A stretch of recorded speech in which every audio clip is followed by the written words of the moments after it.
Bismillahirrahmanirrahim. Assalamualaikum warahmatullahi wabarakatuh. Alhamdulillahi rabbil alamin. Wa bihi nasta'inu ala umurid dunya waddin. Wassalatu wassalamu ala asrafil anbiya'i wal mursalin wa ala alihi wa sahbihi ajma'in. Rabbi israh li sadri wa yassir li amri wa hlul 'uqdatam min lisani yafqahu qawli. Amma ba'd.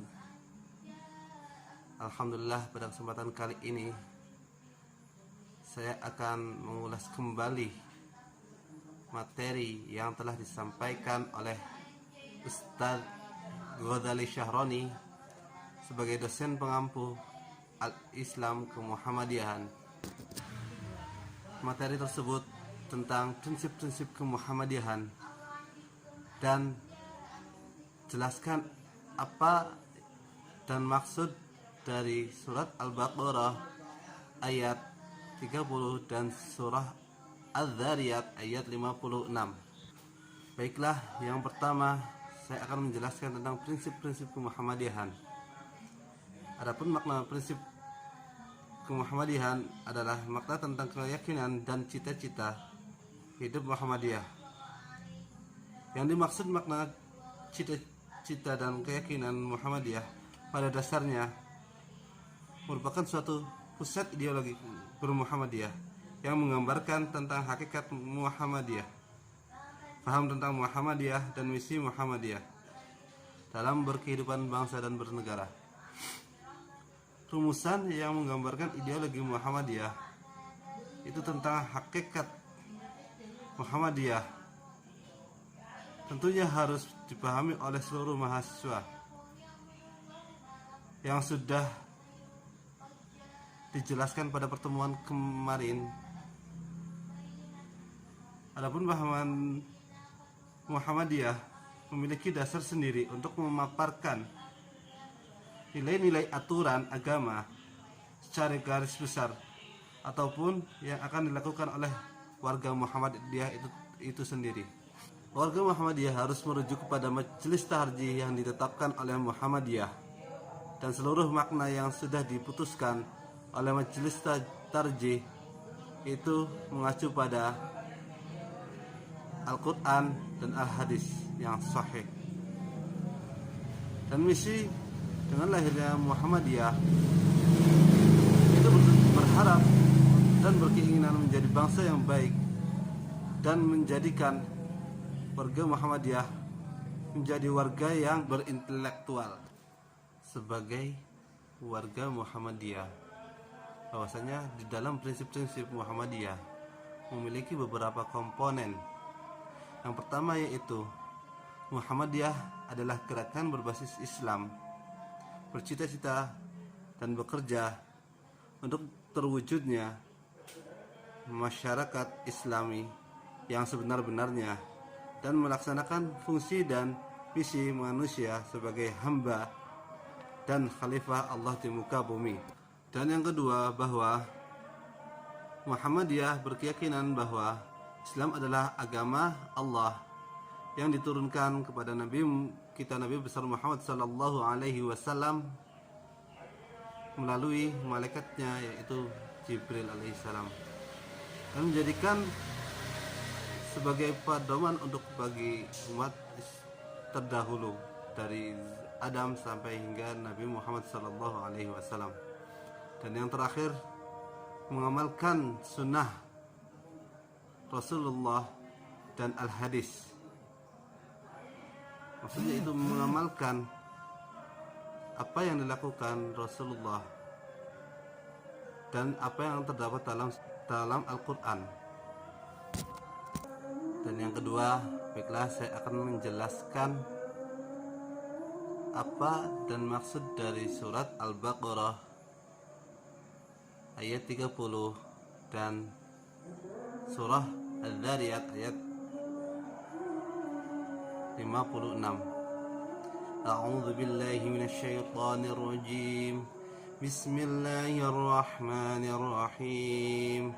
Wa idh qala rabbuka lil malaikati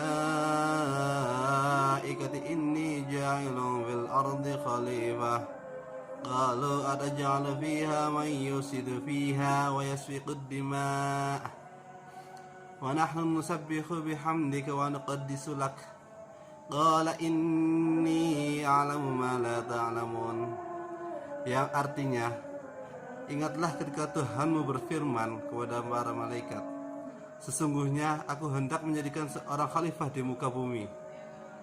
Mereka berkata, mengapa kau hendak menjadikan khalifah di muka bumi itu yang akan membuat kerusakan padanya dan menumpahkan darah, padahal kami senantiasa bertasbih dan memujimu. Tuhan berfirman, sesungguhnya aku mengetahui apa yang tidak kamu ketahui. Yang kedua adalah surah Az-Zariyat ayat 56. Bismillahirrahmanirrahim. Wa ma khalaqtul jinna wal insa illa liya'budun. Dan aku tidak menciptakan jin dan manusia melainkan upaya mereka mengabdi kepadaku.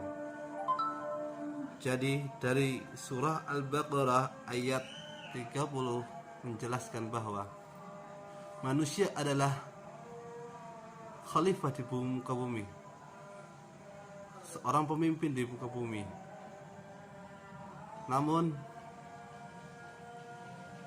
ketika Allah menyatakan bahwa manusia akan dijadikan khalifah di muka bumi ini, malaikat protes. Ya Allah, kenapa harus mereka yang menjadi khalifah, bukan kami? Padahal mereka akan merusak dan akan menumpahkan darah di bumi Engkau, ya Allah.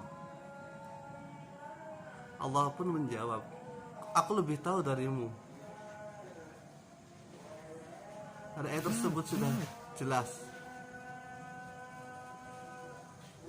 siapapun makhluk Allah tidak akan tahu maksud dari diciptakannya manusia.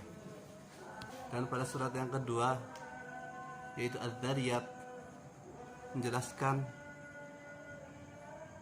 dari surah Al-Baqarah ayat 30 bahwasanya manusia, jin, dan alam itu semuanya untuk beribadah, diciptakan untuk beribadah kepadanya. Entah beribadah dalam hal salat, berzikir. Oleh sebab itu, kita sebagai manusia sudah sepatutnya kita melaksanakan perintah Allah dan menjauhi segala larangannya. Mungkin sekian dari saya. Wabillahi taufiq wal hidayah. Wassalamualaikum warahmatullahi wabarakatuh.